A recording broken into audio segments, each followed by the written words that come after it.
거룩하신 아버지 하나님, 오늘도 저희들을 은혜 가운데 불러주신 거 감사합니다.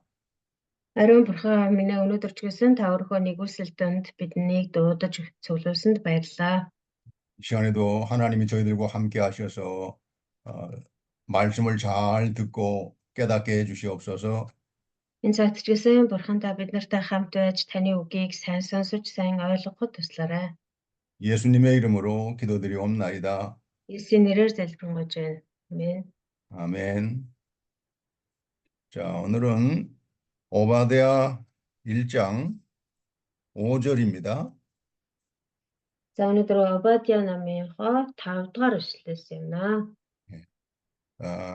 오바댜 1장 5절, 5절부터 9절까지 내용은 에돔이 믿고 의지하던 자들에게 배신을 당하고 이렇게 여러 가지 어려움을 당했다는 것입니다.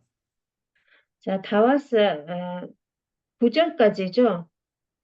네, 5절부터 9절. 5-аас 9-р эшлэл хүртэл агуулга нь болохоор Эдомчууд өөрсдийнхөө одоо итгэж найдаж түшгэлж байсан хүмүүсээсээ одоо уралтыг амсах болно. Тэгээд зовлон амсах болно гэдэг тухай өгүүлж байгаа. 네, 하나님을 떠난 에돔 족속들이 하나님을 의지하지 않고 세상 나라를 의지하다가 오히려 그들에게 배신을 당하고 침략을 당했다는 것입니다.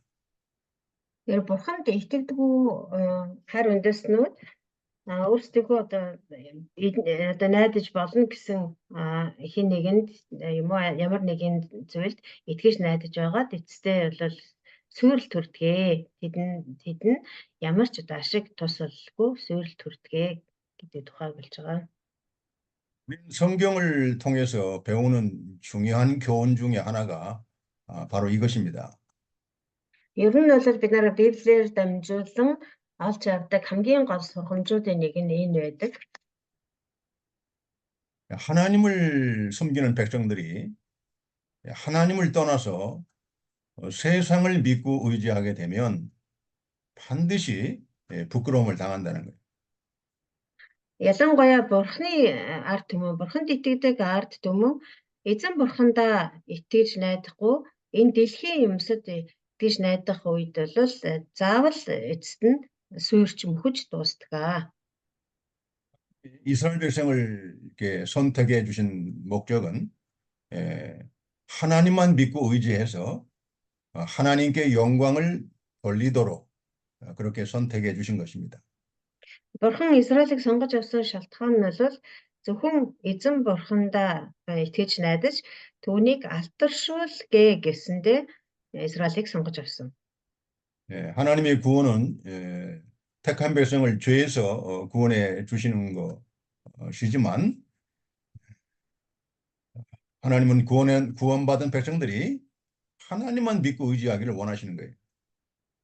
Тэгээ мэдээж одоо бурхан өөрийнхөө сонгосон ард түмнийг өөрийнхөө хүмүүсийг аврахын тулд сонгож авдаг боловч түүнээс гадна сонгож авж байгаа шалтгаан нь бол зөвхөн өөрт нь итгэж найдаж өөрийг нь магтан алдаршуулж амьдргээ гэсэндээ сонгодог байна.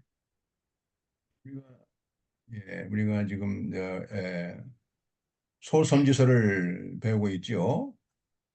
бид нар одоо бага иш үзүүлэгчдийн номноос суралцж байгаа тийм ээ. 그 소선지서의 내용이 하나님의 백성들이 하나님의 말씀을 버리고 하나님을 떠나게 되면 세상으로부터 부끄러움을 당하고 배신을 당하고 큰 고통을 당한다는 겁니다.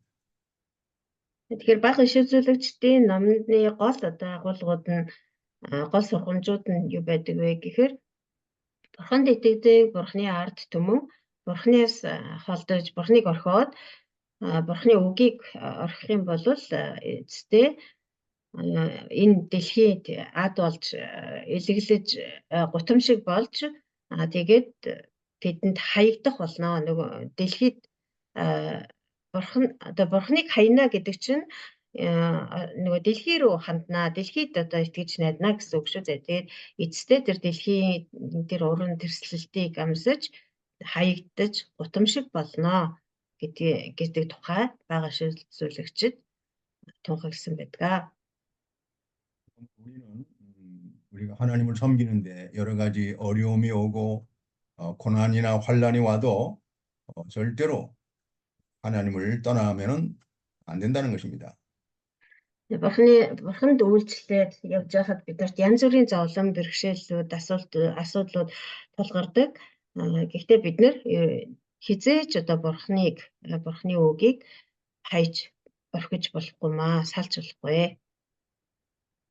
5절, 오바댜 1장 5절을 읽어주세요. За 5 дугаар ишлэгийг уншия. Хэрэв хулгайч нар танай руу ирвээс шөнөөр дээрэмжид орвоос чи яаж сэврэх бол хулгайлахдаа тэд хэрэгцээгээрээ авна гэж үү? Усан үзмийг хураагчид чам дээр ирвээс үлдэгдэл үлдээдэг босоо.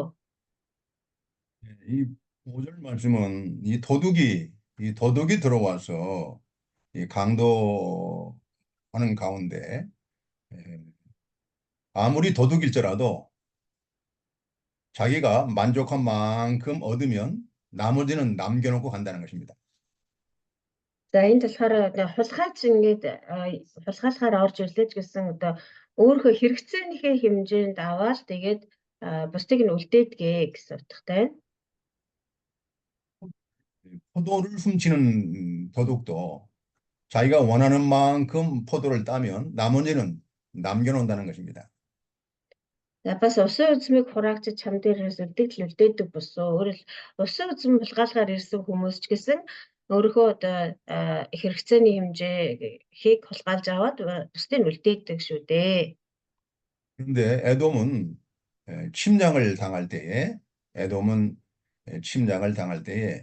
와지 아무것도 남겨놓은 것이 없이 철저하게 다 파괴되고 다 멸망을 당한다는 것입니다. Гэтэл Эдомын хувьд бол Эдомоос хулгайлагчид буюу тэр өөр хар үндэснээр дамжуулаад Эдомыг довтлуулж Эдомыг дээрэмдүүлэх болно гэсэн тийм ээ. Тэгтэл тэр Эдомыг дээрэмдэхээр ирсэн хулгайлахаар ирсэн хүмүүс нь болохоор ингэж ерөөсөө хулгайч хүртэл үлдээдэг байхад тэр Эдом руу довтлож байгаа тэр харь үндэстнүүд бол юу ч үлдээхгүй бүр хамаг юмда булааж дээрэмдэж сүрүүлж газрын хөрснөөс одоо арчих болно гэсэн мэт. 에돔이 하나님의 심판으로 철저하게 멸망당한다는 것을 강력하게 경고하는 내용입니다.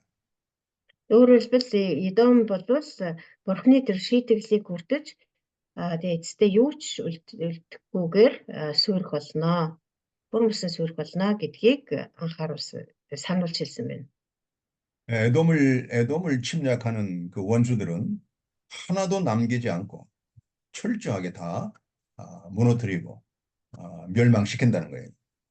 Эдом руу давталж байгаа тэр Бурхны шийтгэлийг гүйцэтгүүлэхээр давтлага тэр үндэстэн бол Эдомоос юу ч үлдээлгүйгээр бүгдийг цөлмөхийн цөлмж устгахыг устгаж тэгээд Эдомоос юу ч үлдээхгүй болгоно гэсэн байна.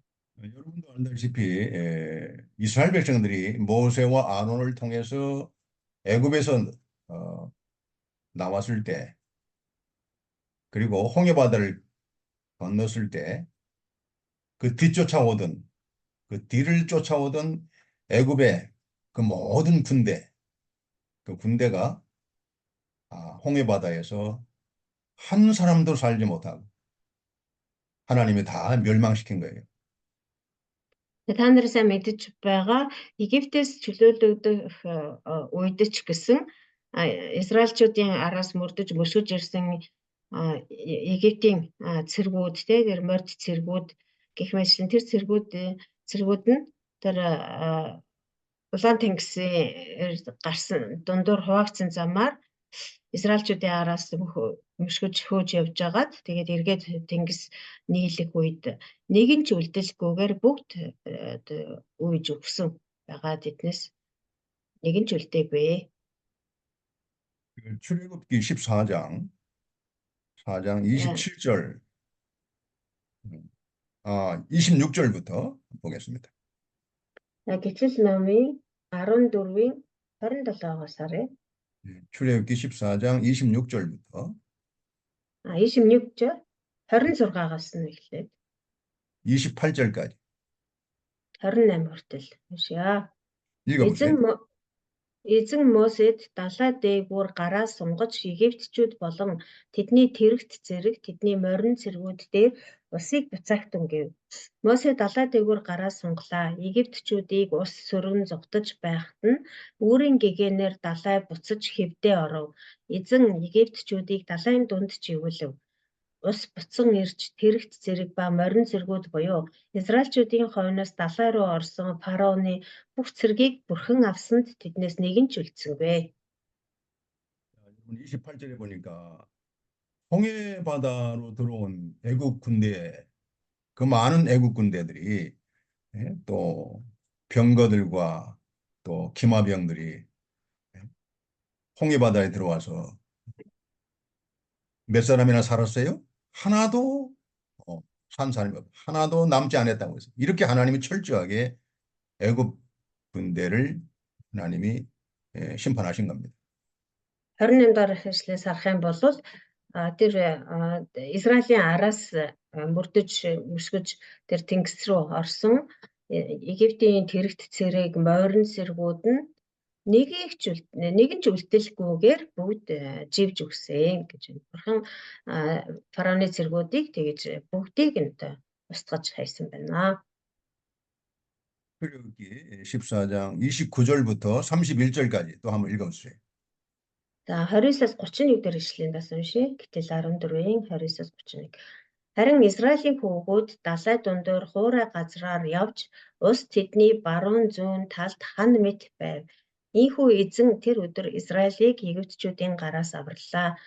Далайн эрэг дээрх Египтчүүдийн цогцыг Израиль харав. Египтчүүдийн эсрэг эзний үйлдсэн агуу хүчийг Израильчууд хараад ард түмэн эзнээс эмээн эзэн хийгээд түүний зарц Мосед итгэв. 네, 이와 같이 애굽 군대를 하나님이 심판하시는 것을 이스라엘 백성들이 똑똑히 보고 그때 하나님을 경외하고 하나님을 경외하면서 여호와와 그의 종 모세를 믿었다고 나왔습니다. За ингэж Египтийн цэргүүдийн эсрэг эзэн аимшигтай ингэ шийтгэл буулгасан нүдэн дээр нь буулгахыг Израильчууд өөрийн нүдээр хараад тэгээд тэр үед эзэн болон түүний зарц Мосед итгэсэн гэж. 성경은 하나님의 심판과 구원에 대해서 아주 확실하고 분명하게 아주 구체적으로 다 기록을 해놨습니다. Тэгэхээр Библиэлд Бурхны аврал ба шийтгэлийн талаар маш тодорхой, маш эмх зэгцтэй, ойлгомжтой ингэж бичиж үлдээсэн байдаг.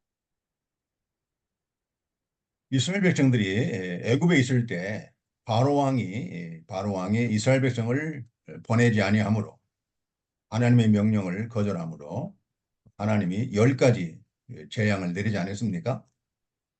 Израилийг Египтийн боол байх үед нь фараон Бурхны үгийг сонсолгүй Израильчуудыг Бурхны тушаасан ёсоор тавьж суллаж явуулахгүй байсан. Тийм учраас хариуд нь Бурхан Израилийн дээр 10 гамшиг болгосон байгаа. 마지막 10번째 재앙에서 하나님이 내린 그 심판이 뭐냐면은 애굽의 모든 장자, 바로 왕의 장자로부터 애굽 백성들의 모든 그 사람들의 장자를 하나님이 하나도 남기지 않고 다 하나님 멸망시켰습니다. Тэгээд хамгийн сүүлийн 10 дахь гамшиг нь юу гэсэн бэ гэхээр Египтийн бүхий л уугнуудын дээр фараоны ууган хүүгээс ахуулаад мал сүргийн ууган төлөв гэх мэтчлэн тэр Египтэд байсан бүхий л уугнуудын амийг авах тийм гамшиг байсан. 한 사람도 장자 중에 한 사람도 남김없이 완전히 다 하나님이 이렇게 심판을 하신 겁니다. За тэгээд Египтийн одоо бүхий л уугнууд тэр уугнууд дундаас одоо нэгийг ч үлдээлгүйгээр бурхан шийтгсэн байгаа. 그러니까 우리가 이 성경에 기록된 하나님의 심판과 또 하나님의 구원에 대해서 우리가 확실히 믿고 그 하나님을 경외하고 그 하나님을 잘 우리가 섬겨야 됩니다. Тэгэхээр бид нэр Библиэлд ингээд ийм тодорхой бичигдсэн байгаа бурханы аврал ба шийтгэлийн энэ үгсийг бид нар зөв ойлгоо, зөв суралцаад тэгээд зөвхөн сураа зогсохгүй итгээд тэгээд бурханаас имэж амьдардаг хүмүүс болцгоё. 그래서 우리는 이 성경을 우리가 배우면서 하나님의 심판과 구원, 그 크신 능력을 우리가 잘 깨닫고 정말 우리는 하나님을 경외하고 그 말씀을 잘 따라야 됩니다. Бурхны үгийг сайн сураад ялангуяа бурхны тэр аврал ба шийтгэлийн тухай тэр үгсийг сайн зөв ойлгож аваад тэгээд бурхнаас имэж бурхны үгэнд дуулууртай амьдрах хэрэгтэй. 오바다 1장 6절 읽어보세요. За Обадя 6 дугаар ишлэг уншъя. Есав харин яаж тоноолох бол нууцлагдсан эрдэнсийг нь яаж нэгжих бол. 예, 에서가 어찌 그리 수탈되었으며 이 몽골은 어떻게 되어 있어요? 수탈되었다. 다 빼앗겼다는 뜻인데 네, 맞아요. 그렇게 맞게 돼 있죠? 네. 예, 또 그 감춘 보물이 어찌 그리 빼앗겼는고 탄식하고 있습니다. 네. 네. нэг ёсондоо одоо Исавын төлөө харамсаж халаглаж байна тийм үү?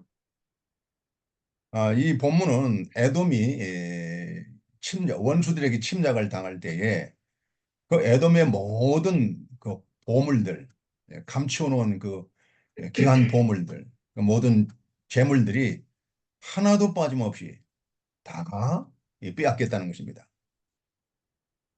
Энд Эрдэнэс гэж хэлж байна. Тэгэхээр нөгөө Идомчуудын одоо хурааж хуримтлуулсан хамгийн л одоо үнд сэнтэй зүйлс нь тэгээ харийнхны гарт орох болно. Тэдэнд дээрэмдүүлэх болно гэсэн утгатай. 네. 여러분, 재물이라는 것이 재물이나 보물, 이걸 사람이 아무리 깊이 감추어 놓아도 하나님이 다 이렇게 드러나게 해서 빼앗기게 하는 거예요. Энэ Эрдэнсийг нь яаж нэгжих бол гэсэн тий. Тэгээ нэгжих гэдэг нь болохоор бас одоо нэгжээд олох бол гэсэн юм утгатай. Тэгэхээр ер нь ялангуяа одоо Эрдэнэс гэхээр зөвхөн үнэт зүйлсийг ямар нэгэн үнд сэнтэй зүйлсийг хэлэхээс илүү одоо алт Эрдэнэс буюу одоо эд хөрөнгийн тухай ярьж байгаа гэж бодож болно. Тэгээ хүн хэдийгээр одоо тэр хурааж хуримтлуулсан эд баялгаа хичнээн сайн нуусан байлаа ч гэсэн эцэст нь бурхан тэр ард түмнийг шийтгсэн л бол тэр харийнхны дээрэмчдийн гарт тэрийг нь одоо олоод тэдэр нь олж нэгжээд юу дээрэмдэх болно. Бурхан одоо тэгж 하나님을 зөвшөөрдөг гэсэн үг. 이 보물, 재물을 믿고 의지하려고 재물과 보물을 깊이 감춰놓고 이렇게 했지만 하나님은 다 그것을 원수들에게 하나도 남김없이 다 빼앗기게 한 겁니다.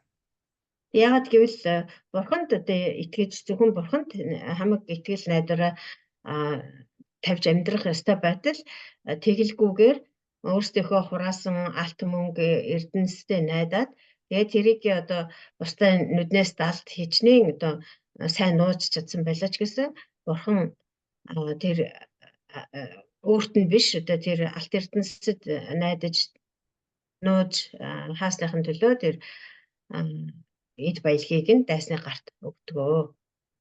그렇게 사람이 사는 것이 이 재물이나 보물 가지고 사는 게 아닙니다. Тэгэхээр эцсийн эцэст хүн ер нь амьдрна гэдэг бол алт эрдэнэсийн хүчээр амьдрдаг юм биш ээ. 바로 하나님의 말씀으로 사는 거예요. Харин бурхны үгээр л амьдрдаг. 그러나 하나님을 떠난 사람들은 재물이나 보물 가지고 사는 줄 알고 그것을 악착같이 모아서 감춰놓고 이렇게 쌓아놓습니다. Харин Бурхныг орхисон, Бурхнаас одоо холдож хүндэрсэн хүмүүс болохоор алт эрдэнэс мөнгө баялагын хүчээр л амьдардаг юм шиг санаж тэр хурааж хоромтлуулахын төлөө өхөн хатан зүтгэж тэгээд цуглуулсныгаа ингэж нууж далталж амьдардаг байна. 그래서 마태복음 5장, 마태복음 5장, 한번 봅시다. 19절, 마태복음 6장, 19절, 20절 한번 봅시다. Матай 6-гийн 19-20 дугаар эшлэгийг харъя. 마태복음 газар 6장, 예. Матай 6-гийн 19-20 газар дээр өөрсдөө эд баялаг бүх хураа тэнд хэвэн хорхой ба зэв идэж сүйдэгдэг хулгайч эвдэж ороод хулгайлдаг харин өөрсдөө эд баялагийг тэнгэрт хураа учир нь 아, тэнд хэвэн хорхой ба зэв идэж сүйдэгдэггүй хулгайч эвдэж ордоггүй хулгайлдаггүй. 정말 잘못했네. 마태복음 6장 19절, 20절입니다. 네, 그렇게 맞아요? 읽었는데요. 네, 네, 마태복음 6장 19절, 20절. 자, 이 네. 예수님께서 말씀하신 교훈이죠. За энэ болохоор Есүсийн заасан сургаал тийм ээ. 예, 너희를 위하여 보물을 땅에 쌓아두지 말라고 했습니다. Газар дээр өөрсдөө зориулж эд баялаг битгий хураа гэсэн. 예, 거기는 점과 동록이 해야 하며 도둑이 구멍을 뚫고 훔쳐간다고 했습니다. Яагаад гэвэл тэнд чинь хэвэн хорхой зэв идэж сүйтгэдэг бас хулгайч эвдэж ороод хулгайлцдаг юм аа. 예, 오직 너희를 위하여 보물을 하늘에 쌓아두라고 했습니다. Харин өөрсдөө хаана баялаг хураах вэ гэхээр тэнгэрт хураа гэсэн. 하늘에 보물을 쌓아두면 거기는 좀이나 동록이 해하지 못하고 도둑이 구멍을 뚫지도 못하고 훔쳐가지 못한다고 했습니다. Тэнгэрт эд баялаг хураах юм бол тэнд хэвэн хорхойч байхгүй зэв идэж сүйтгэхгүй хулгайч живдэж орохгүй. 우리가 이 세상의 재물이나 이 보물을 하나님을 위해서 쓰게 되면 그 하나님 천국에 하늘나라에 저축해 놓은 것 같습니다. Бид нэр энэ дэлхий дээр олсон хураасан эд баялгаа Бурхны төлөө, Бурхны хаанчлалын төлөө хэрвээ ашиглах юм бол, зарцуулах юм бол, зориулах юм бол эсвэргээрээ тэнгэрт биднэрт баялаг хураагдж байдаг. 그래서 우리는 하나님이 주시는 재물이나 이런 보물들을 하나님의 뜻대로 정말 하나님이 기뻐하는 뜻대로 하나님을 위해서 우리가 사용하는 그런 지혜가 있어야 됩니다. Тийм учраас энэ дэлхий дээр амьдарч байх хугацаанд Бурхны бидэнд зөвшөөрсөн эд баялаг байх юм бол бид нэр тийм түүнийг Бурхны хүслийн дагуу Бурхны төлөө зарцуулах мэрэгэн ухаантай байх хэрэгтэй. 내가 섬기는 교회에 어떤 성도가 얼마 전에 집안에 깊숙이 감춰놓은 이 은폐물, 금폐물을 누가 훔쳐갔어요. Миний одоо үйлчлдэг нэг чуулганы нэг итгэгч маань хөдөө одоо гэртээ ийм алт мөнгөн эдлэл ингээ нууцсан байсан. Тэгтэл тэрийг нь тулгаач олоод аваад явчихсан. 이 성도가 한 가지 깨달은 것이 있습니다. Тэгээд тэгсний дараа тэр итгэгч маань нэг зүйлийг ойлгож ухаарсан. 무엇을 깨달았을까요? Юуг ойлгосон болоо? 잃어버린 재물이나 그 금 폐물을 하나님을 위해서 사용했더라면 얼마나 좋았을 걸, 그걸 깨달은 겁니다.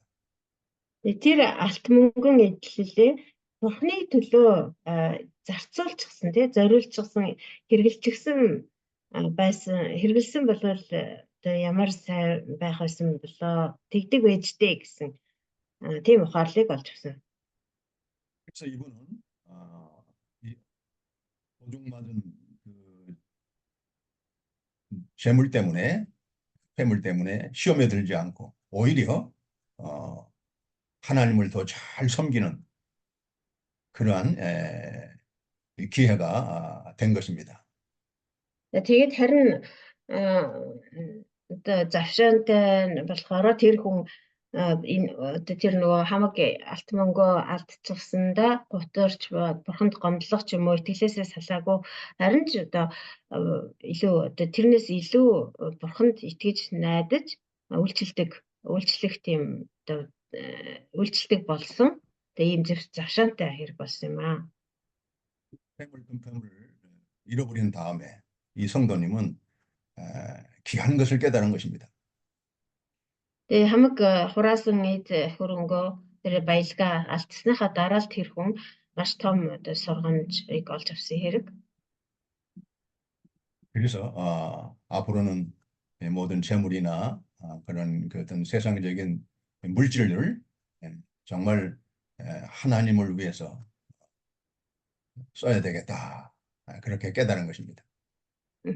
Тэр одоо ойлголт ухаарлал нь болохоор цаашдаа энэ дэлхий дээр олж цуглуулсан зүйлээ одоо эд хөрөнгөө зөвхөн бурхны төлөө тэр хэрэгтэй цагт нь зориулж ашиглаж одоо зарцуулж явах хэрэгтэй юм байна гэсэн тийм ойлголтыг ухаарлыг авсан байна. 그 소리를 듣고 그 성도가 시험에 들어가지고 또 이게 믿는 일을 하지 못할까 걱정을 했는데 오히려 반대가 된 겁니다. Тэгээ бид нар болохоор жоохон санаа зовжсэн. За энэс болоод тэр итгэгч маань сорилтонд ороод итгэлээр унаад тийм явдал болох үү дээ гэж санаа зовж итэл харин эсрэгээрээ 그러더니 목사님 제가 сайн талаараа эргэсэн байгаа. 그러더니 오히려 목사님 제가 대접을 한번 해야 되겠습니다. 하고서 나를 아주 좋은 식당으로 데리고 가서 아주 좋은 음식을 나한테 대접을 했어요.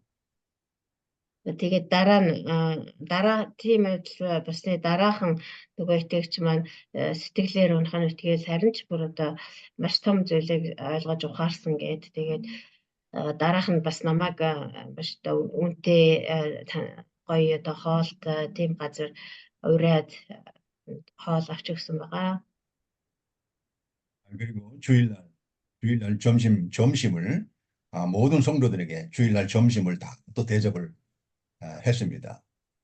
Тэгээд бас нөгөө эзний өдөр дараагийнх нь эзний өдөр бүх одоо чуулганыхаа итгэгчдийг өдрийн хоолоор бас байлсан.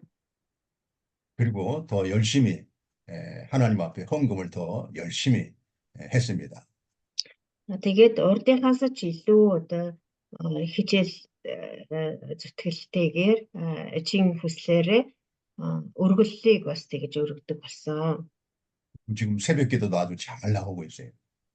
Одоо өглөөний залбиралт ч гэсэн маш сайн ирдэг. 이렇게 하나님은 사랑하는 자에게 모든 것을 합력하여 선으로 바꿔주시는 겁니다.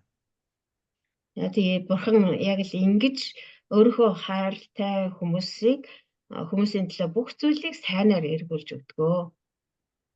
사람은 결코 재물이나 물질 가지고 사는 게 아니에요. Хүн бол ерөөсөө эд баялаг мөнгөөр амьдардаг юм биш ээ. 하나님의 은혜로 사는 겁니다. Бурханы нэгүслэр л амьдарч байдаг. 이거를 우리가 깨달아야 됩니다. Үүнийг бид нэр ойлгох хэрэгтэй. 그리고 우리가 물질이 있을 때, 재물이 있을 때, 그거를 자기를 위해 쓰지 말고 어떻게 하면 이걸 하나님이 기뻐하는 뜻대로 사용할까? 그렇게 우리가 그런 지혜를 가지고 물질을 쓰면 하나님이 더 큰 축복으로 채워주십니다.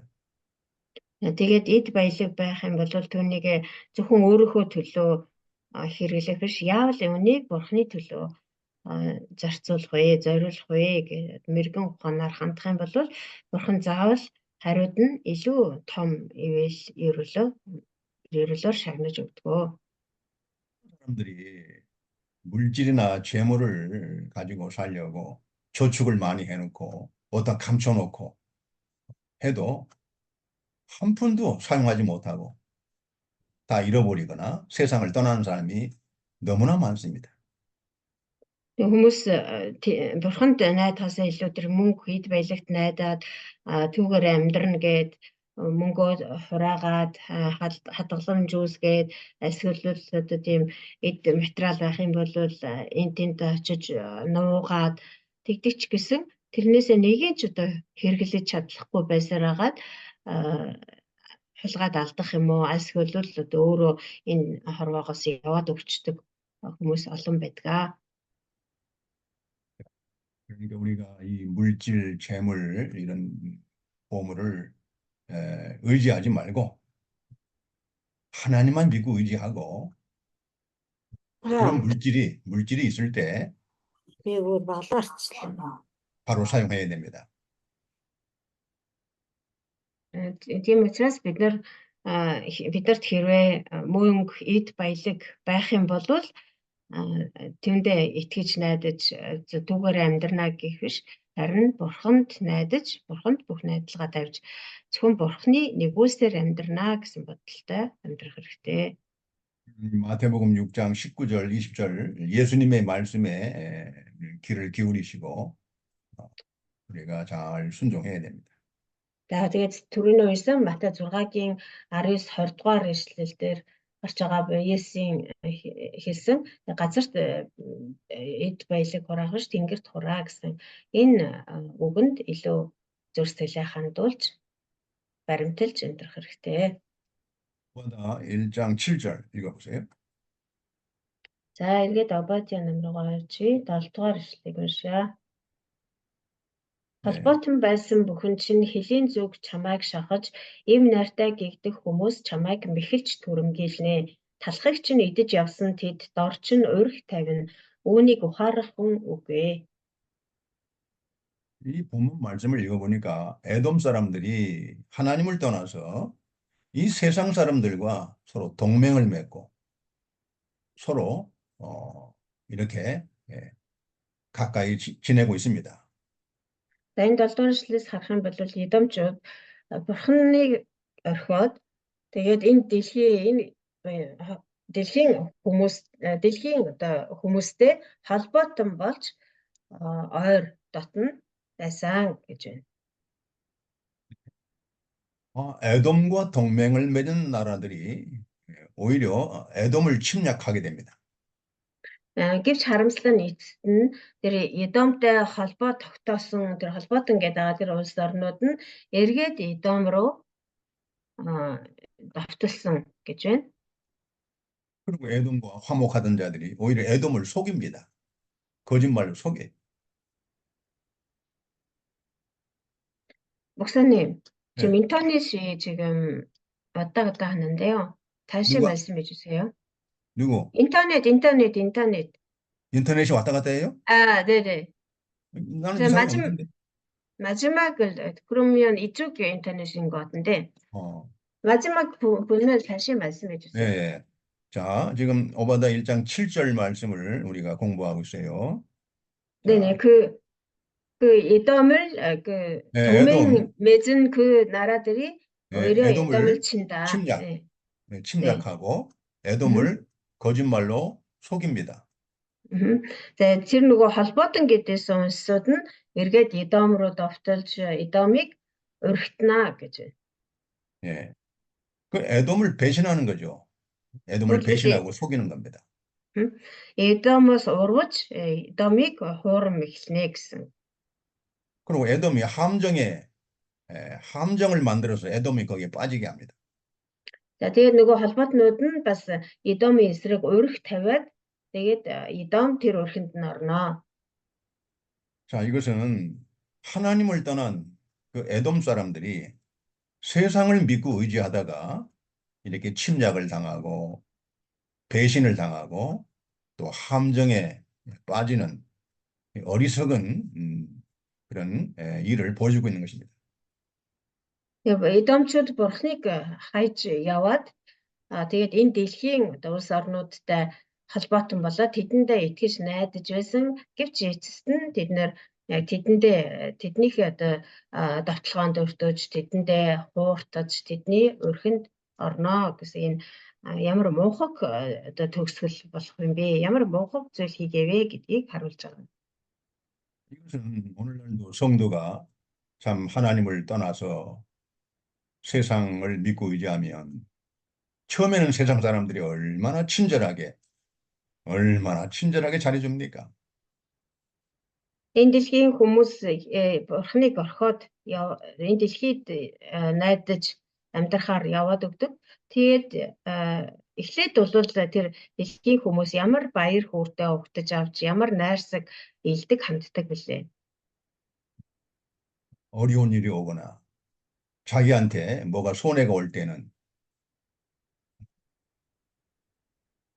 배신하고 속이고 함정을 파서 다 뺏어갑니다. Харин одоо хүнд хэцүү асуудал тохиолдох юм уу гэх юм бол яг энд гарч байгаатай адилхан хуурам эхэлдэг, эргээд одоо дайрч давталдаг, альсгалал уриг тавьж тэр өрхөнд оруулдаг байна. 여러분, 세상을 알아야 됩니다. 세상이 얼마나 악하고 음란하고 얼마나 세상이 참 하나님과 원수 노릇하는지 그걸 알아야 돼요. Тэр бид нар одоо бас энэ ертөнц гэдэг чинь юу вэ? Ямар одоо газар вэ гэдгийг бид нар сайн ойлгодог, мэддэг байх хэрэгтэй. Энэ дэлхий болвол ямар одоо тийм хуурамч, ямар зайлтай, ямар мэхлэгч, ямар их одоо урвагч, бас ямар садар самуу билээ гэдгийг бид нар мэддэг байх хэрэгтэй. 세상을 사랑하면 세상을 보수로 삼고 살아가는 그러한 참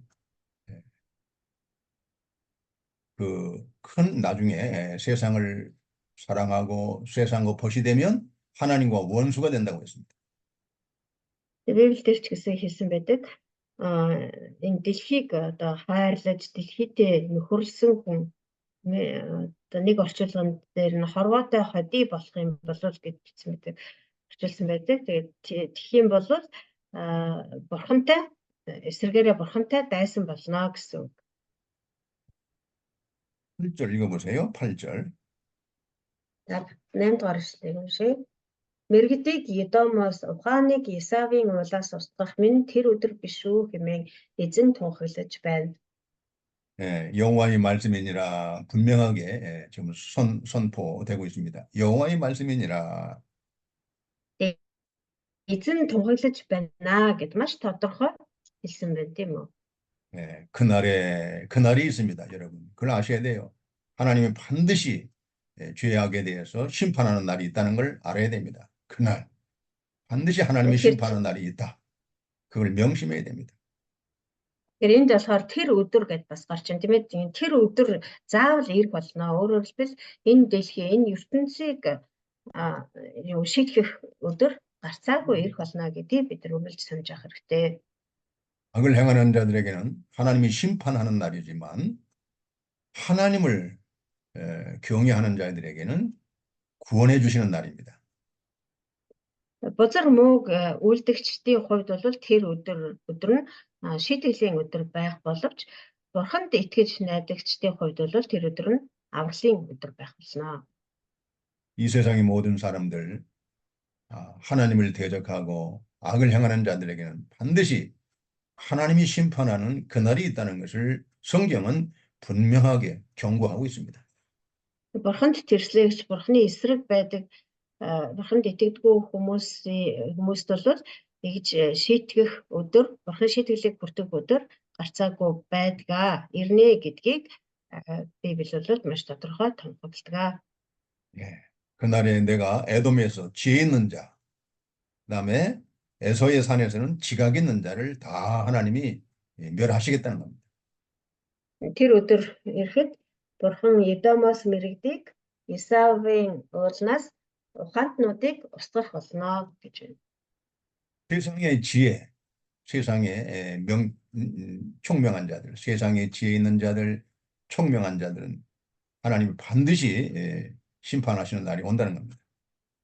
Энэ дэлхийн мэрэгэн ухаантай, энэ дэлхийн ухаанаар дүүрсэн тэр дэлхийн мэрэгэн ухаандаа найдаж амьдардаг хүмүүсийг бурхан заавал шийтгэх болно. 우리 하나님의 백성들의 지혜는 어떤 지혜를 가지고 사는 겁니까? Тэгвэл бурханы ард түмний ард түмэнд байдаг мэрэгүү ухаан нь ямар мэрэгүү ухаан юм бэ? 하나님의 지혜입니다. Тэр бол бурханы мэрэгүү ухаан байдаг.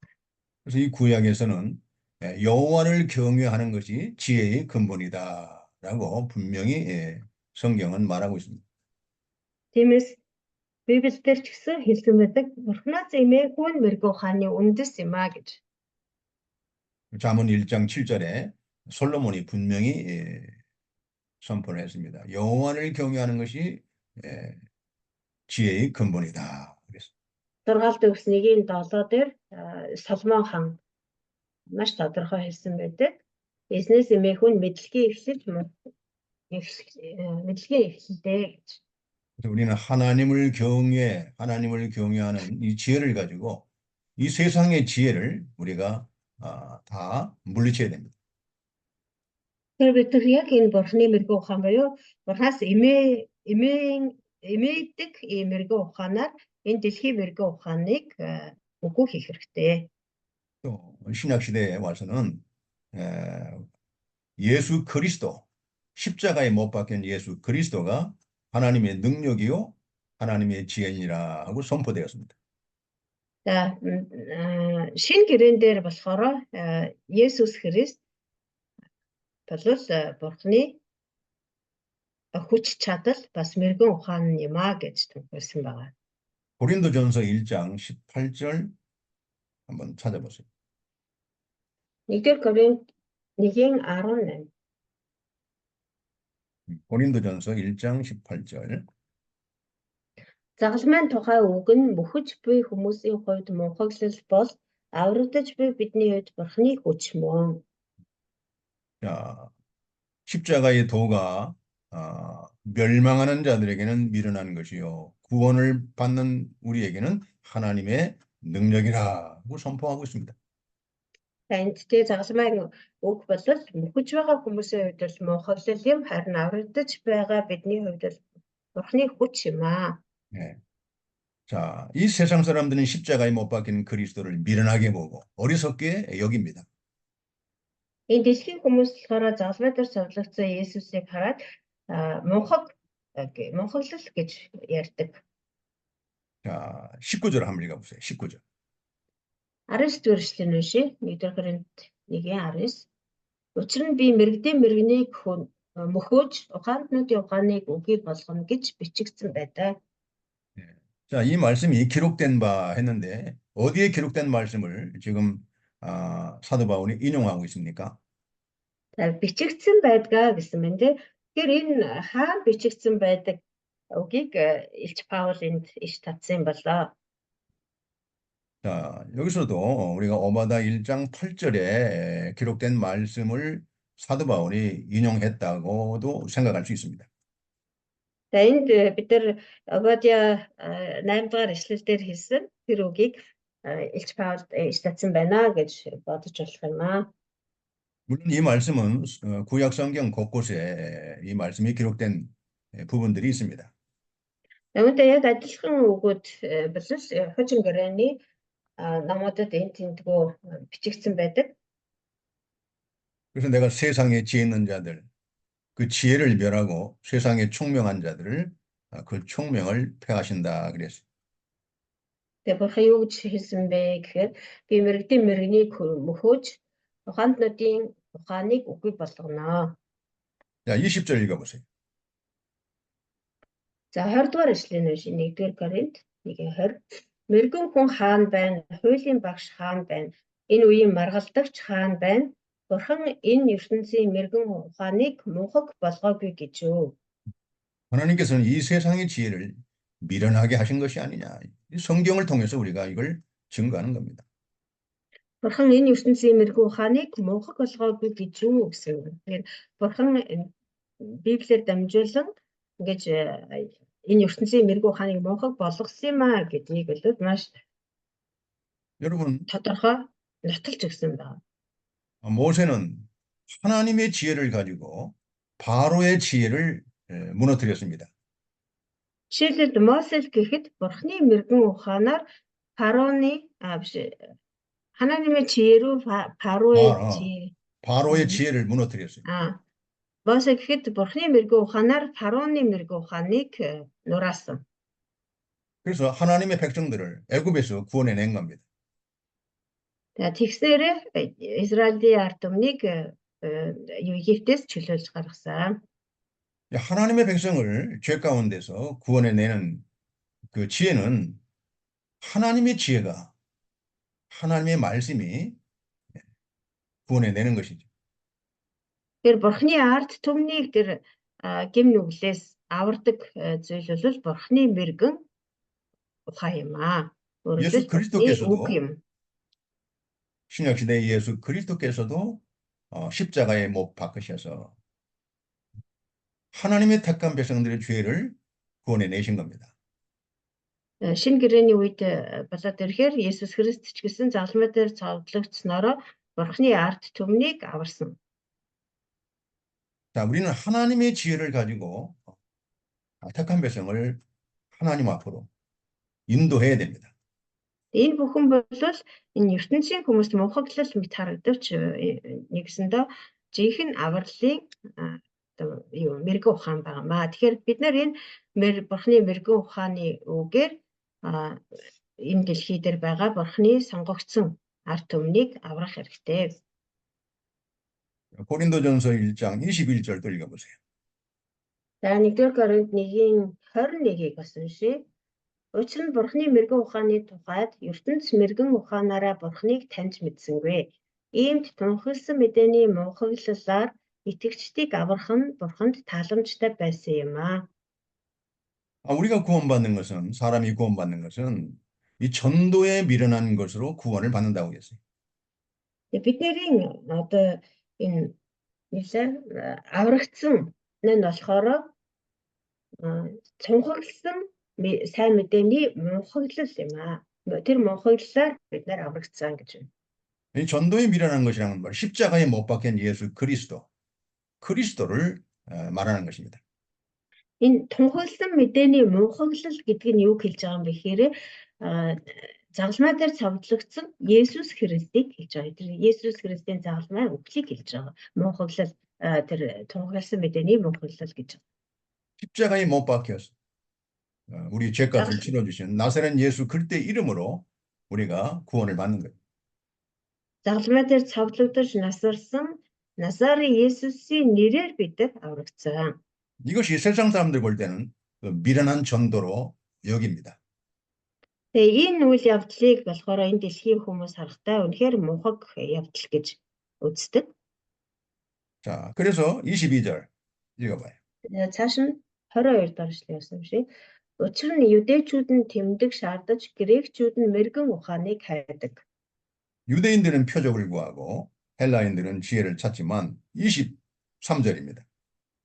За бас 23 юдэчүүд тэмдэг шаарддаг грекчүүд нь мэрэгэн ухааныг хайдаг боловч бид харин цовдлогдсон Христийг тунхагладаг. Энэ нь юдэчүүдэд бүдрүүлэх саад харийнханд мөнхөглөл болдог. 우리는 십자가에 못 박힌 그리스도를 전도하니까 그 유대인들에게는 꺼리끼는 것이고 이방인들에게는 그것을 미련한 전도로 여깁니다. Бид нар бол цовдлогдсон Христийг тунхагладаг. Тэгээд бидний тунхаглаж байгаа тэр цовдлогдсон Христ нь юдэчүүдэд бүдрүүлэх саад харин харийнханд мөнхөглөл гэж тооцогддог. 24절이 굉장히 중요합니다. 24절 다 같이 시작. За 24 дээр ишлэлсохороо маш чухал байгаа. Энэ ишлэгийг бүгдээ хамт уншъя. 3 дуудагдсан юдэ ба грекчүүдийн хувьд Христ нь Бурхны хүч хийгээд Бурхны мэрэгэн ухаан болдог юм аа. 자, 우리는 하나님의 능력과 지혜가 바로 십자가에 못 박힌 그리스도, 바로 이 그리스도를 통해서 하나님의 능력과 지혜를 가지고 사람을 죄에서 구원해내는 것입니다. Тэгэхээр Бурхны хүч ба мэрэгэн ухаан нь юу гэж байна? Тэр загалмай цовдлогдсон Христ гэж байна шүү дээ. Тэгэхээр бид нэр тэр загалмай цовдлогдсон Христээр бид нэр Бурхны хүч чадлын мэрэгэн ухааныг тунхаглаж тэгвэлмээр хүмүүсийг тэр амийн авралын зам руу удирддаг. 많은 사람들에게, 죄 가운데 있는 사람들에게 십자가에 못 박힌 그리스도, 당신의 죄값으로 십자가에 못 박힌 그리스도를 믿으십시오. 그 그리스도를 믿어야만이 당신의 모든 죄를 용서받고 하나님의 자녀가 되고 어? 하나님의 구원을 받게 됩니다. Тэгээ бидний тунхаглах ёстой зүйл бол тэр таны гэм нүглээс болж загламаа дээр цовдлогдсон тэр Есүс Христэд л итгээрэй. Тэр загламаа дээр цовдлогдсон Есүс Христэд итгэжээч та гэм нүглээ уучлуулж аврагдаж мөнхийн ямиг олноо гэж тунхаглах ёстой. 하나님의 심판을 면할 수 있는 유일한 길은 바로 예수 그리스도입니다. Бурхны шийтгэлээс зайлсхийж аврагдах цорын ганц зам бол Есүс Христ юм. 에돔에 하나님의 심판이 내릴 때에 에돔의 지혜자들, 에돔의 총명한 자들은 결코 하나님의 심판을 피할 수가 없었습니다. Эдомын дээр Бурхны шийтгэл тунхаглагдах үед тэр Эдомын нөгөө мэрэгэн ухаантнууд, Эдомын тэр цэцэн мэрэгэн хүмүүс нь бүгдээрээ аврагдаж чадаагүй. Зайлж чадаагүй. 이것은 성경이 우리한테 확실하고 분명하게 성경에서 선포되고 있는 그러한 구원의 능력과 구원의 지혜입니다. Тэр энэ бол Библийн бидэнд маш тодорхой тунхаглаж зааж сургаж байгаа авралын мэрэгэн ухаан, авралын үнэн юм аа. 그래서 예수 그리스도의 십자가 앞에 이 세상의 모든 지혜, 이 세상의 모든 능력들이 다 무너지고 멸망을 당하는 것입니다. Тэгэхээр Есүс Христийн тэр загламын өмнө бол энэ дэлхийн бүх мэрэгэн ухаан тэр цаг зал юу гэдгийг тэр бүхэн бүгдээрээ хүчингүй болж нуран ундаг юм аа. 빌립보서 1장 한번 봅시다. 2장, 빌립보서 2장. За Филиппой 2 дугаар бүлэг. 자, 빌립보서 2장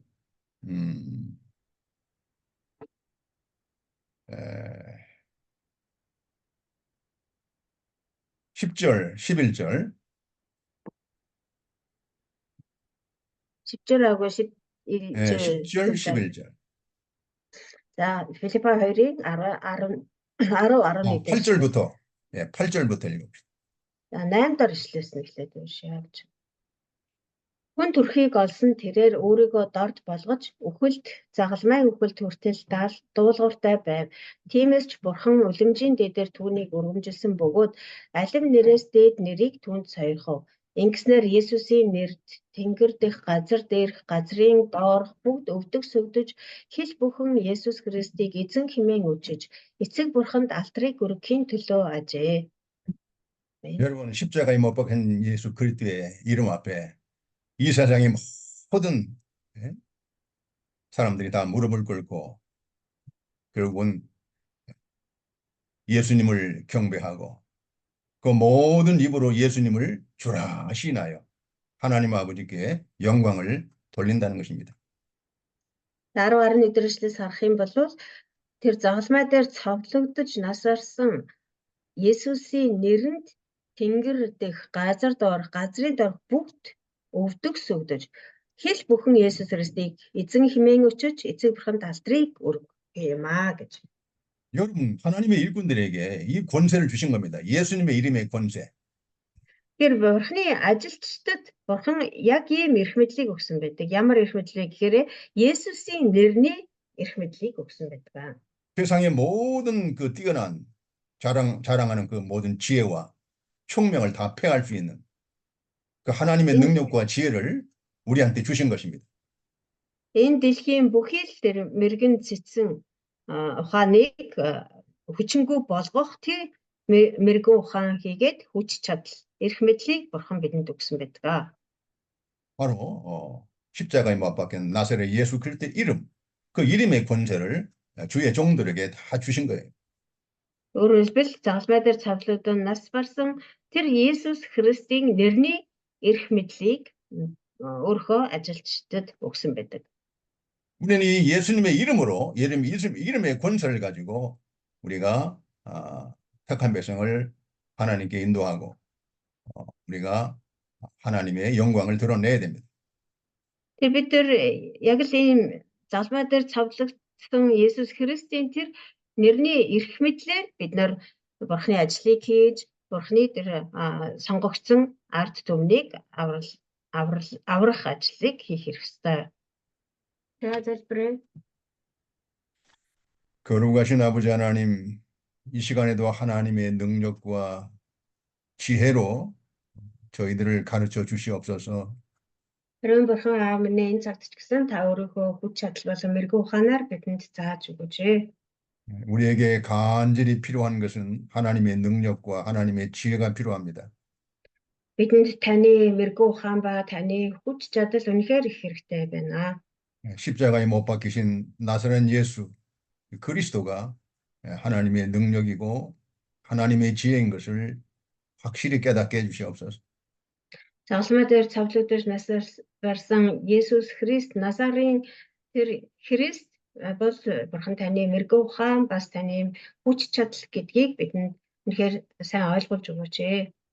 이 예수 그리스도의 이름으로 우리가 하나님의 일을 잘 할 수 있도록 하나님 저희들을 깨우쳐 주시옵소서. Тэр Есүс Христийн нэрэн доор тэр Есүс Христийн нэрээр бид нэр Бурхан таны ажлыг сайн хийж чадахад туслаарай. 예수님의 이름으로 기도드리옵나이다. Есүсийн нэрээр залбирanгуйж байна. Амен. 아멘. 자, 오베다 1장 9절. За Обадя 1:9 오바다 1장 9절 읽어보세요. Обадя 9-р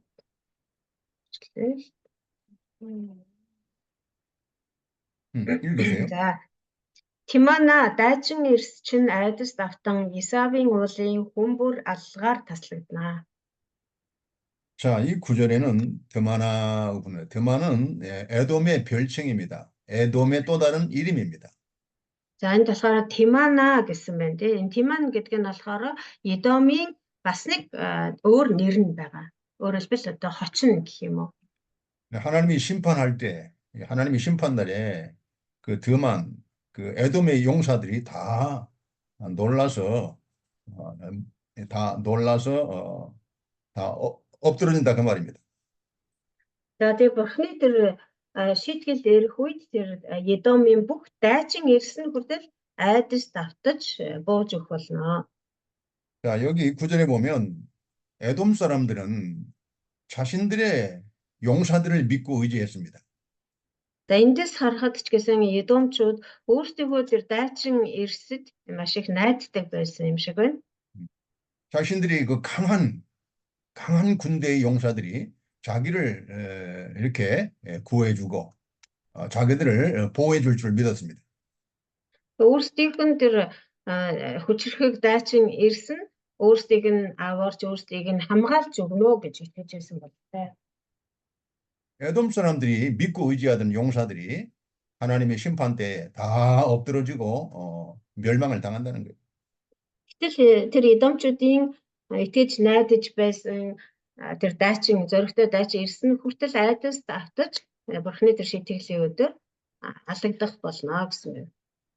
세상의 그 힘은 이 군대의 용사들, 이 군대의 힘이 있다고 세상은 그 군대의 힘을 믿고 의지합니다.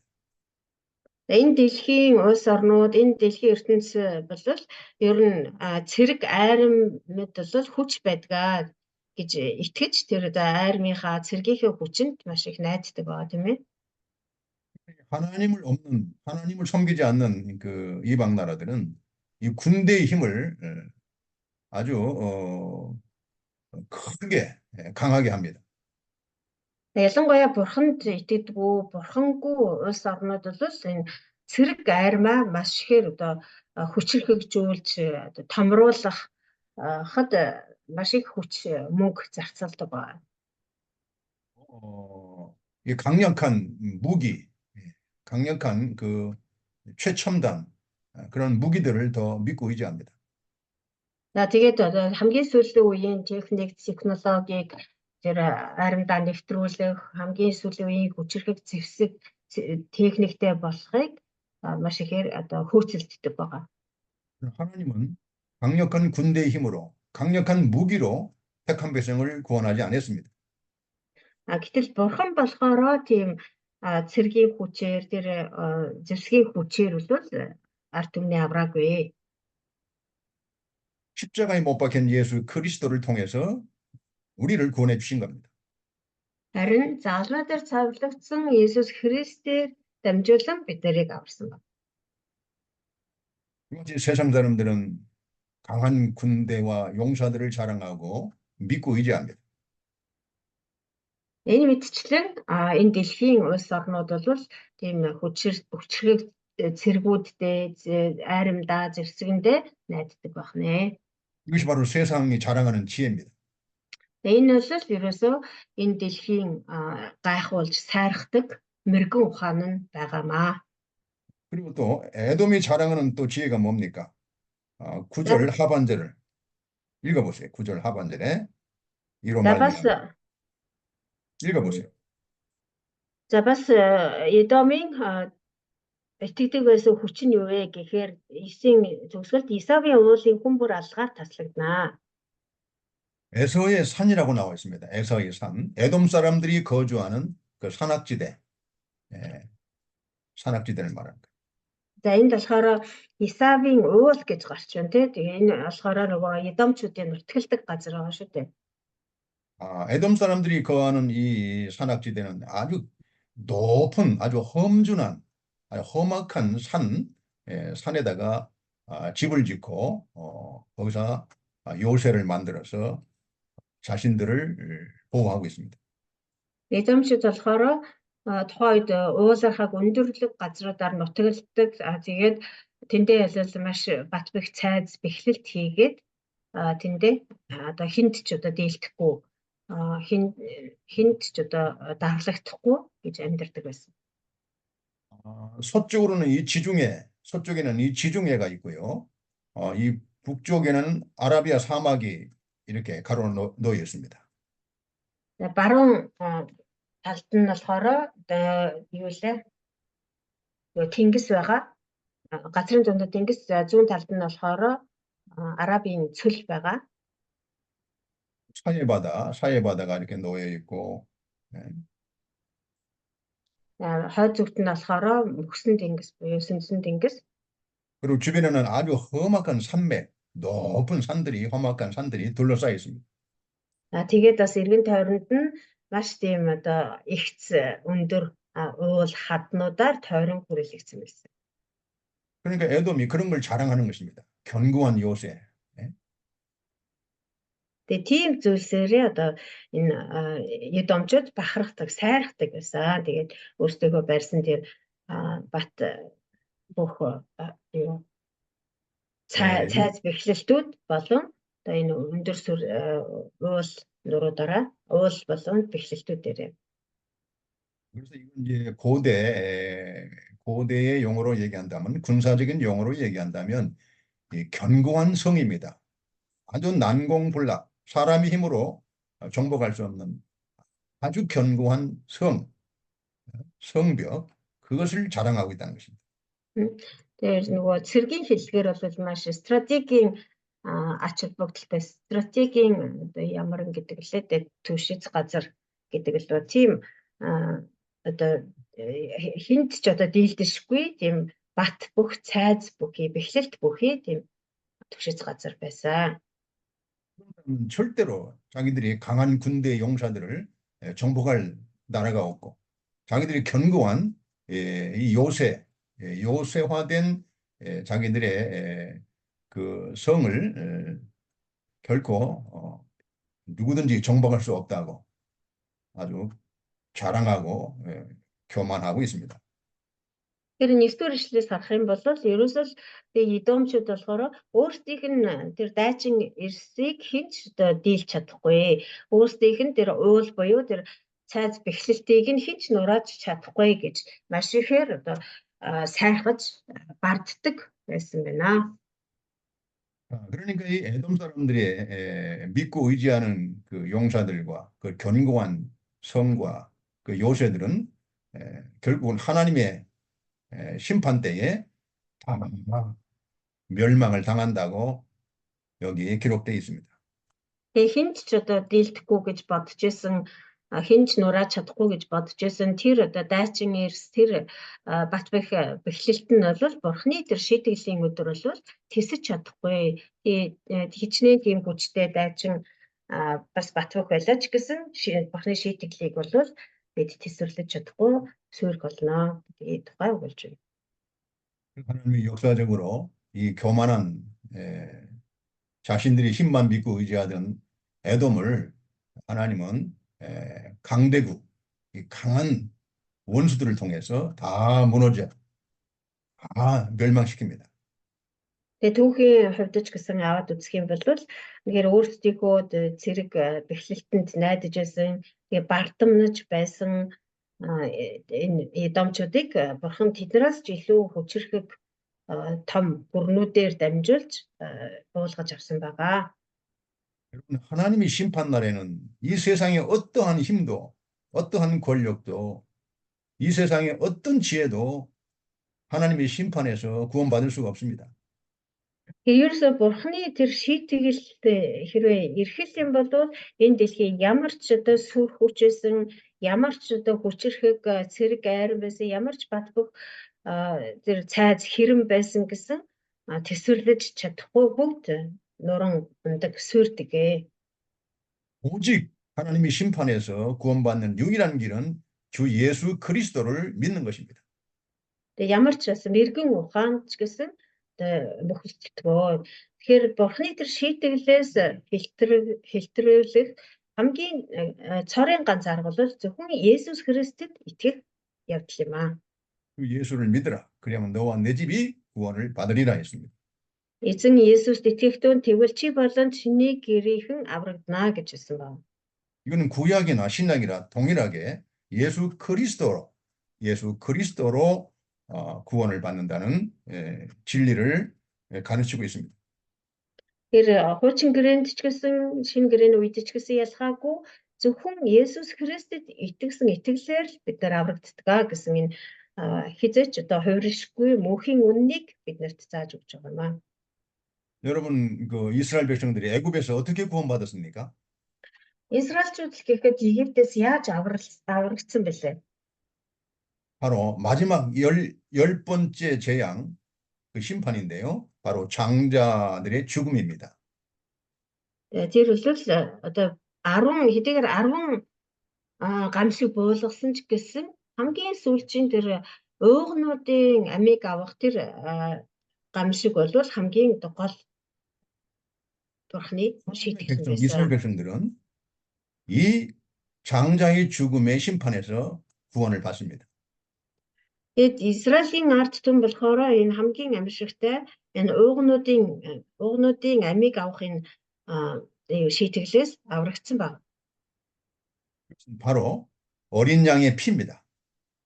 Тэр аврагдсан зам нь арга нь болохоор хурганы цус байсан.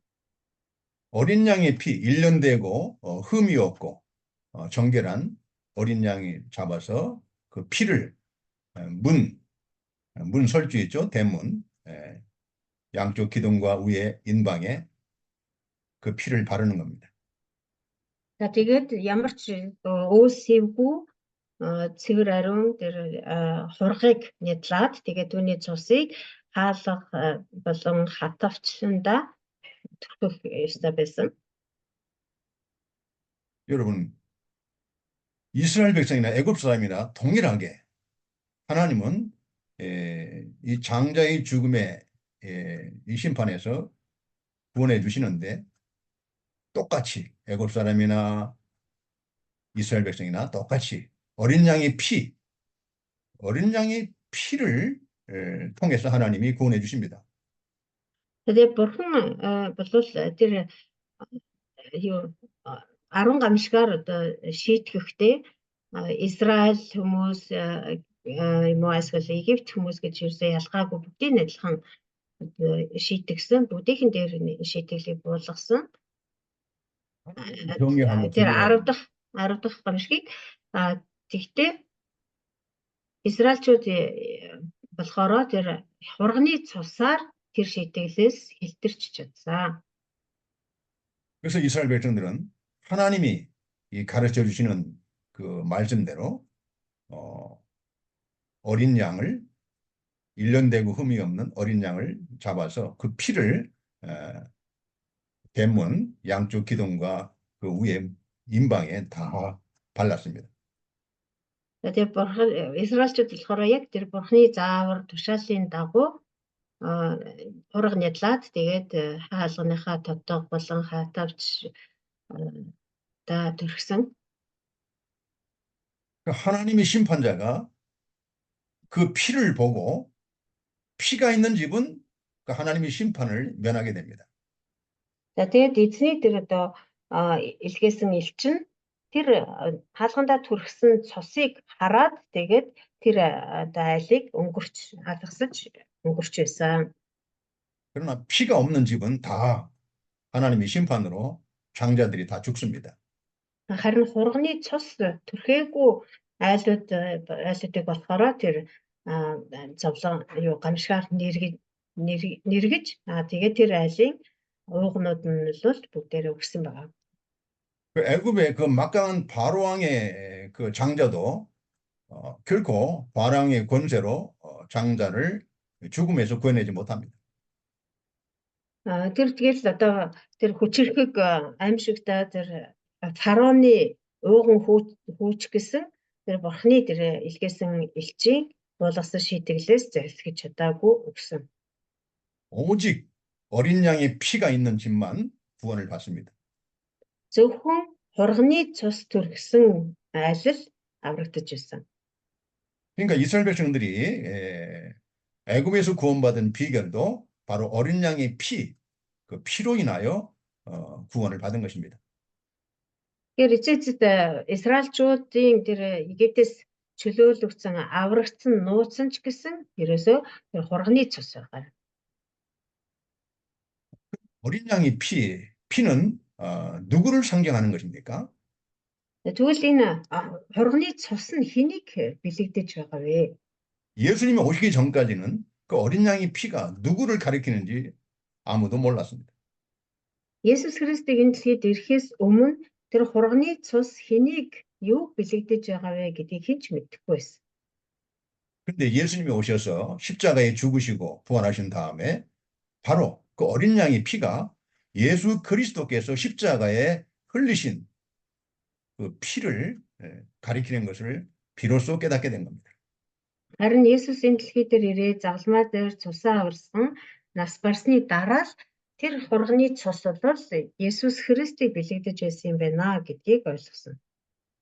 그래서 사도 바울은 확실하고 분명하게 고린도전서 5장 7절에 기록을 했습니다. Тийм учраас Илч Паул маш тодорхойгоор 1-р Коринт 7-р бүлэг дээр хэлсэн байна. 5장 7절. 5장 7절. 굉장히 중요한 구절입니다. 1-р Коринт 5-ын 7 юм биш үү? За энэ маш чухал ишлэл байгаа. Бишээ. Тиймээс та нар эсгэгдээгүй юм шиг шин зуурсан гурил байхын тулд хуучин хөрөнгийг цэвэрлэл. Учир нь алгасал баярын хураг маань болох Христ нядлуулсан. 바로 이 구약의 어린 양의 피가 바로 신약에 오신 예수 그리스도, 십자가에 못 박혀 죽으신 바로 예수 그리스도가 우리의 유월절 양이라고 분명히 선포하고 있습니다. Дагалмай дээр цовдлогдсон Есүс Христ бол энэ алгасал баярын хураг юм аа гэж маш тодорхой хэлсэн байна. 세례 요한도 예수 그리스도를 가리켜 보라, 세상 죄를 지고 가는 하나님의 어린 양이다 그랬어요. Баптист Иохан ч гэсэн Есүсийг хараад харагтун ертөнцийн нүглийг үүрч бурхны хураг гэж хэлсэн байна. 예, 자, 우리 히브리서 9장 22절 한번 봅시다. За Еврей 9:22-ыг харъя. 9장 22절. Еврей 9:22. Хуулийн дагуу бараг бүх юм цусаар цэвэршүүлэгддэг бөгөөд цус урсгахгүйгээр уучлал үгүй яжээ. 구약의 모든 제사에는 어린 양의 피가 속죄를 했습니다. Хуучин гэрээний одоо бүхий л чухал тэр нүглийн тэр юу лээ тахилуудад болохоор ингэж цус урсгалснараа тэр нүглээ цэвэршүүлдэг байсан. 그래, 구약의 모든 그 제사장들은 어린 양의 피, 그 속죄의 피를 가지고 백성들의 죄를 다 사했고 자신들의 죄도 그 피로 말미암아 깨끗함을 받게 된 것입니다. Хуучин гэрээний үеийн тахилч нар бүгдээрээ ингэж хурганы цусаар гэм нүглээ уучлуулдаг, өөрсдийнхөө ард түмний төдийгүй өөрсдийнхөө гэм нүглийг ч гэсэн эвгүй цусаар ариусгадаг, цэвэршүүлдэг байсан. 갈라디아 3장 13절. Галаат 3-ын 13. 네, 갈라디아 3장 13절. 읽어보세요. Христ бидний төлөө хараал болсноороо биднийг хуулийн хараалаас золисон юм. Учир нь модон дээр үлгөгдсөн хүн бүр харагдсан гэж бичигдсэн байдаг. 네, 바로 예수 그리스도께서 유월절 어린 양으로 오셔서 우리를 위하여 저주를 받은 바 되사 율법의 저주, 그 죄의 저주에서 우리를 속량하셨습니다. Есүс Христ бидний төлөө тэр алгасал баярын хураг болж ирээд тэгээд бидний тэр залмуудаар цовдлогдож нас барснараа бидний хуулийн хараалаас буюу тэр гэм нүглийн хараалаас зольж авсан гэж. 사도들이 성령을 통해서 이걸 확실히 깨닫게 된 겁니다. Тэгэхээр энэ элчнэр болохоор ариун сүнсээр дамжуулан үүнийг бол маш тодорхой ойлгосон байна. 그래서 사도행전 4장 12절. Тэгээд Үйлс номын 4:12 사도행전 4장 12. Өөр хэний ч дотор аврал үгүй. Учир нь бидний аврагдаж болох өөр нэр Тэнгэрийн доор хүмүүнд эс өгөгдөв гэжээ. 다른 이로서는 구원을 받을 수 없다고 분명히 선포하고 있습니다. Өөр аврагдаж болох ямар ч нэр байхгүй гэж маш тодорхой тунхагласан байна. 천하 사람 중에 구원을 받을 만한 다른 이름을 우리에게 주신 일이 없다고 분명히 선포하고 있습니다. Энэ Тэнгэрийн доор бидний аврагдаж болох өөр ямар ч нэр хүн төрлөختөнд өгөгдөөгүй. 그런데 구약의 그 이스라엘 사람들은 이것을 한 사람도 누구 한 사람을 깨달은 사람이 없습니다. Хуучин гэрээний үеийн хүмүүс бол яг үүнийг бол нэг ч хүн ойлгоогүй. 바로 예수 그리스도께서 오셔서 피로써 구약의 어린 양의 피가 바로 예수 그리스도 십자가에 못 박힌 예수 그리스도의 피라는 것을 비로소 세상에 드러나게 된 겁니다.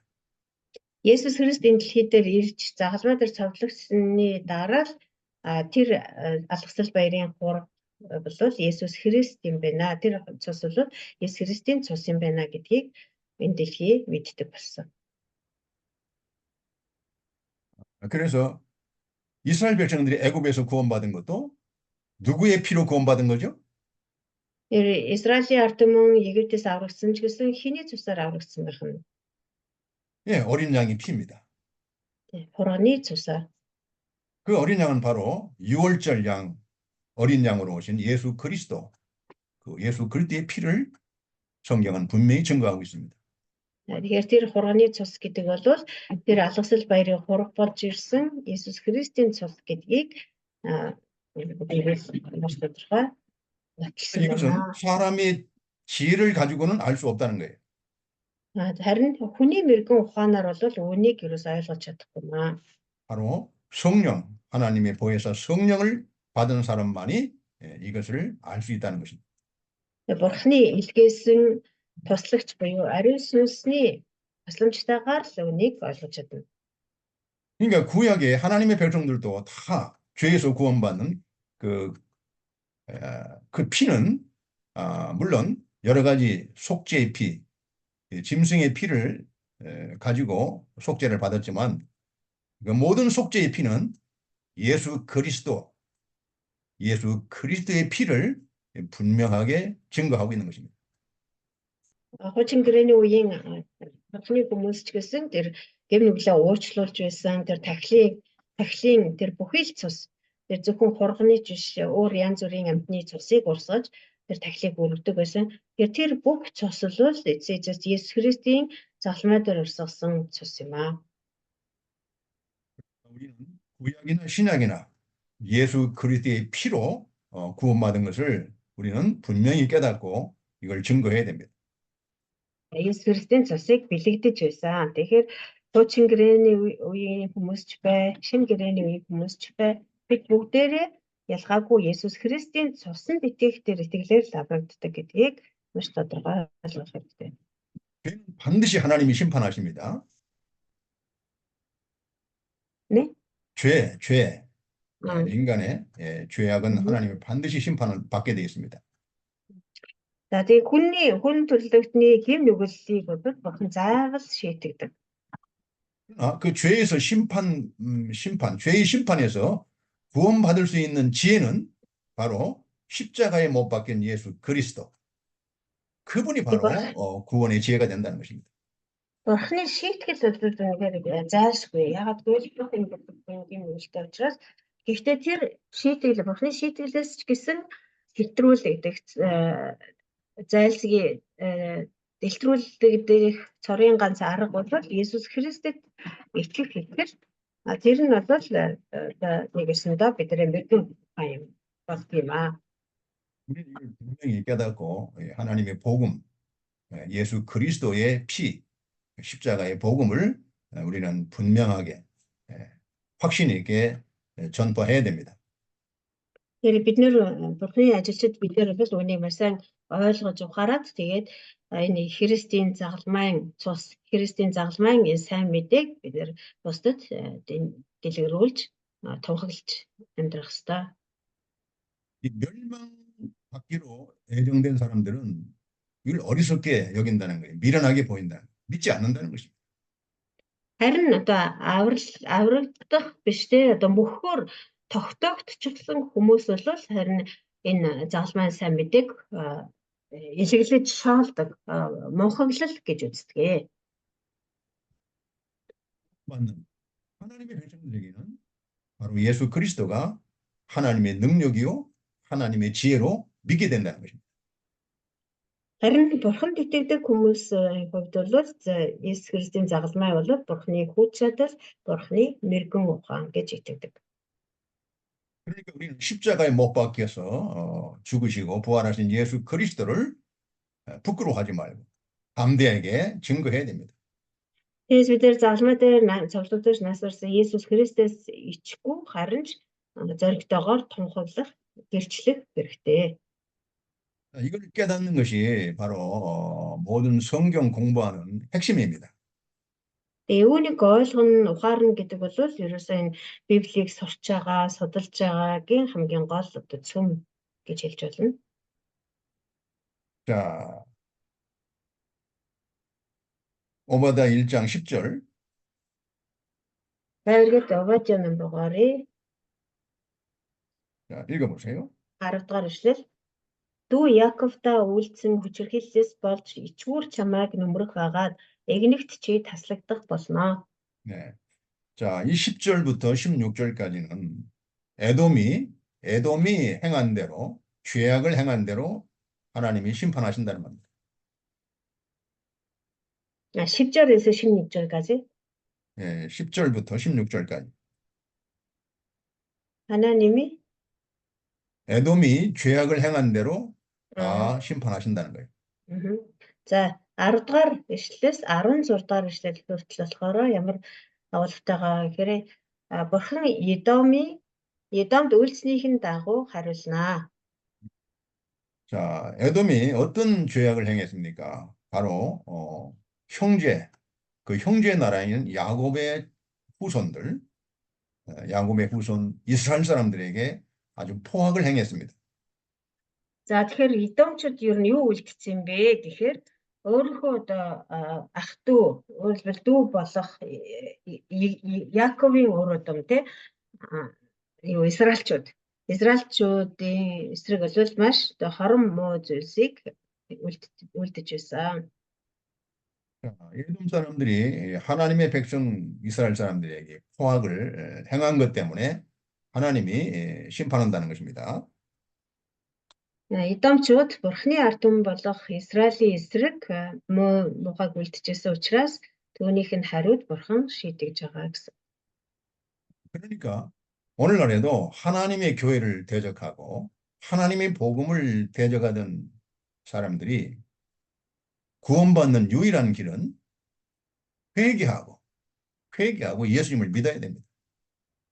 Өнөөдөр ч гэсэн Бурхны ажилд одоо саадуулж Бурхны ард түмэн Бурхны чуулганы эсрэг элдв муу хорон муу зүйлийг хийж явдаг хүмүүсийн аврал болох цорын ганц зам бол гимшээ эргэж Бурхан руу эргэж ирэх явдал юм. 11절 읽어보세요. 11-р эшлэл. Гадныхан түүний баялагийг авч чадсан. Тэр өдөр чи холхон зогсож байсан. Гулдан хаалгаар нь гадныхан орж ирээд Иерусалимийн төлөө шав хайсан өдөр чи ч гэсэн тэдний нэг мэд байсан. 하나님께서 그 이스라엘 백성들의 죄를 심판하기 위해서 그 원수들을 보낼 때에 그 에돔 사람들이 거기에 참여했다는 것입니다. За энэ юу гэсэн үг вэ гэхээр Бурхан Израильчүүдийн гэм нүглийг шийдэхийн тулд харийнхныг ашигласан. Тэгээд тэр харийнхан Иерусалим руу Израиль руу давтлаад Израильчүүдийг зовоож байх үед Едомчууд ч гэсэн тэдэнтэй хамсаатан болж исэн гэсэн утгатай. 예루살렘이 침략을 당할 때에 도와주지 않고 오히려 그 침략자들과 함께 약탈을 했다는 것입니다. Харийнхан Иерусалим руу халдан давталж тэднийг сөрүүлж байх үед Едомчууд тэр Иерусалимчуудад ерөөсөө туслах нь битгий л харин ч тэр халдан давтлагчдтай нэг тал болж тэдэнтэй хамсаатан болсон байсан. 하나님이 그 에돔을 진노하셔서 이렇게 멸망시키겠다는 것입니다. Үүнийхэн төлөө Бурхан Едомчуудад хилэгнэж ийхүү шийтгэх болно гэж байна. 여러분들은 그 하나님의 백성이 혹시 죄를 짓고 잘못해서 하나님의 징계를 받을 때에 그 불쌍히 여기고 도와줘야 됩니다. Тэгээ Бурханы ард түмэн хэрвээ таны эргэн тойронд ч гэсэн Бурханы хүмүүс гэм нүгэл үйлснээсээ болоод Бурханы шийдэглийг амсаж байх юм бол тэднийг одоо элэг дог хийж тэгэх биш харин тэднийг өрөвдөж туслах хэрэгтэй. 세상 사람들에게 악한 자들에게 하나님의 택한 백성들이 핍박을 당할 때 고통을 당할 때 불쌍히 여기고 그들을 도와줘야 됩니다. Ялангуяа энэ дэлхийн энэ бозор муу дэлхийн хүмүүсээс болоод Бурханы ард түмэн зовж явах юм бол тэдний тэр хүчирхийлэл тэдний тэр дарамт хавчлах нь өртөж явах юм бол бид нар гарцаагүй туслах ёстой юм аа. 근데 에돔 족속은 그렇게 하지 않았다는 것입니다. Харин энд болохоор Едомчууд ерөөсө тэгээгүй гэж байна. 오히려 침략자들과 함께 손을 잡고 하나님의 백성들을 약탈하고 잡아서 원수들에게 넘겼다는 것입니다. Харин ч бүр тэр халдан төрөмгийлэгчтэй нэг болж хамсаатан нь болоод Израилийн ард түмнийг зовоож байсан. Адилхан давталж зовоож байсан гэж. 12절에도 또 강조하고 있습니다. 에돔의 죄악이 12절 읽어보시죠. 12 дугаар эшлэл дээр ч гэсэн бас үгэлсэн байна. Дүүгийнхээ өдөр зовлонт өдрийг нь бүү хар, Юдагийн хүүхдүүдийн сүйрлийн өдөр бүү баяс, зовлон шаналлалт өдөр нь чи амаа бардамнаж бүү нэ. 12절에도 보면은 에돔이 예루살렘이 침략을 당할 때에 그냥 구경하고 있었다는 겁니다. 방관하고 있었다는 거예요. За энэ дээр ч гэсэн харахад Иерусалим одоо харийн давталгаан дөртөөд сүрч байхад нь тэд нар зүгээр л хараад байж байсан гэж байна. 그리고 원수들에게 비참하게 이담촌. 예루살렘 사람들이 원수들에게 비참하게 죽어갈 때 피를 흘리고 있을 때 가만히 보고 있었다는 것입니다. Өөрөөр хэлбэл тэр харийнхан давтлаад тэр Иерусалимыг юу ч үгүй одоо сүрүүлээд Иерусалимчүүдийг алж хідэж цусыг урсгаж байхад Эдомчууд туслахгүй зүгээр л хараад зогсож байсан. 그들이 강한 용사가 있고 강한 군대를 자랑하면서 그 형제 야곱의 후손들이 원수들에게 침략을 당할 때 그냥 보고만 있었다는 거예요. Эдомчууд чинь нөгөө хүчрэг дайчин Иерс тэгээд нөгөө сүрлэг бат бэх цайзаараа гайхуулаад байдаг. Тийм нөгөө хүчрэг одоо дайнч тийм хүмүүс үстэй. Тэгтэл өөрийнх нь дүү улс тийм ээ өөрийнх нь одоо Яаков удмынхан ингэж харийнханд гიშгдэж сүрч зовж алуулж байхад тэд нар ерөөсө туслаагүй зүгээр л хараа зогсож байсан. 유다 자손이 패망하는 날에 원수들에게 패망하는 날에 기뻐하고 아주 뭐 기뻐하고 춤을 췄다는 거예요. Тэгээд энд Юдагийн хүүгүүдийн сүүлийн өдөр бүх баясаа гэж байна. Өөрөлдвөл тэр Юдагийн хүүгүүд тэр Израильчуудыг сүрч харийнхнаас болоод сүрч байхад тэд нар бүр баясчихсэн гэсэн. Баясаад бараг бүжгэлжсэн. 에돔 사람들은 예루살렘이 침략을 당해서 멸망할 때 오히려 예루살렘을 저주하고 비난했다는 것입니다. Тэгээд амаа бардамнаж бүүнэ гэсэн байна тийм. Зовлон шаналлалт өдрөмжи амаа бардамнаж бүүнэ.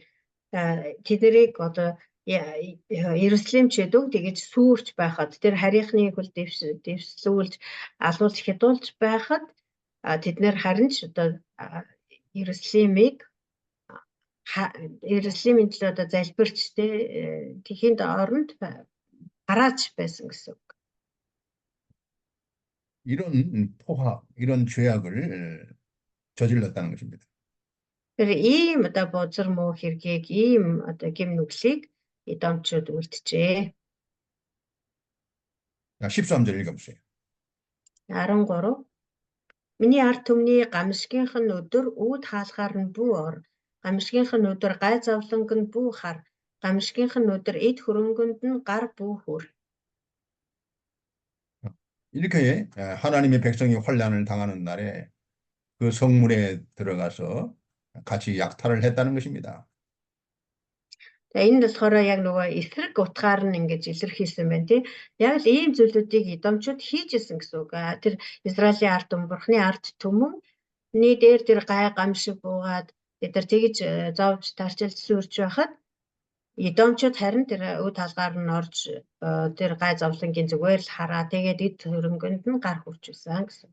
14절. 14. Оргон дайжигсдыг нь цавчих гэж замын улзурт бүү зогс. Амьд үлдгэсдийг нь бэрх өдөрт бүү тушаа. 예루살렘 침략을 당할 때 도망가는 하나님의 백성들을 막고 그들을 원수들에게 넘겼다는 것입니다.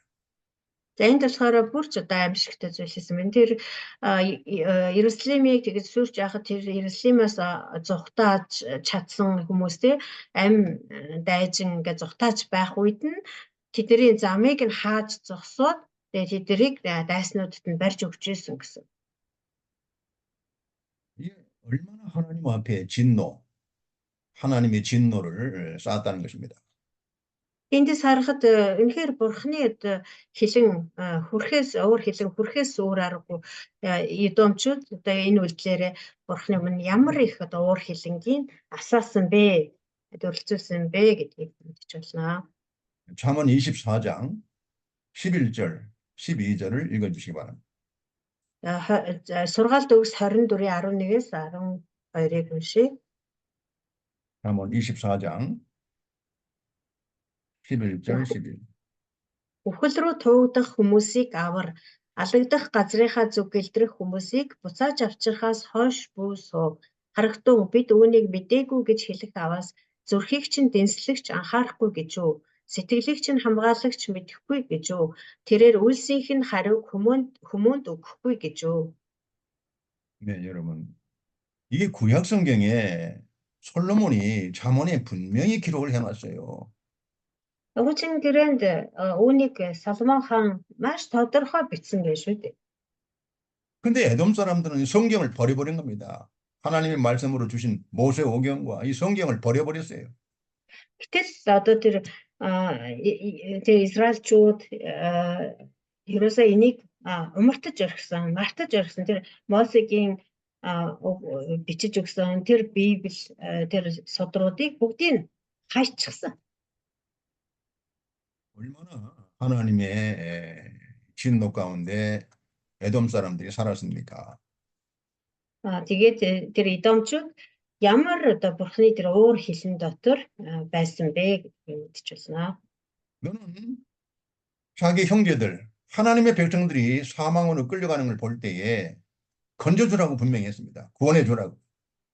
Энэ сургаалт үгсээр хэлсээр үхэл рүү туугдах хүмүүсийг авраа. Алагдах газрын зүг гэлтрэх хүмүүсийг буцааж авчихаас хойш бүү суу гэж тэр Бурхны ард түмэн ахан дүүс чинь ингээд үхэл рүү явж явах юм бол тэднийг тэднийг аврахаас хойш бүү суу гэж маш чухал маш тодорхой хэлсэн баг үстэй. 원수들에게 살육을 당할 때 그들을 구해내라고 했습니다.